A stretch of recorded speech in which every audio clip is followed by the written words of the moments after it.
25 years and my life is still trying to get up that great big hill of hope for a destination. I realized quickly when I knew I should that the world was made up of this brotherhood of man, for whatever that means.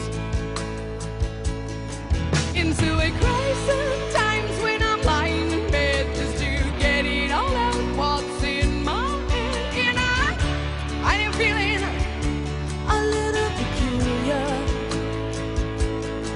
And so I wake in the morning and I step outside and I take a deep breath and I get real high and I scream from the top of my lungs, what's going on? And I say,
Bounce.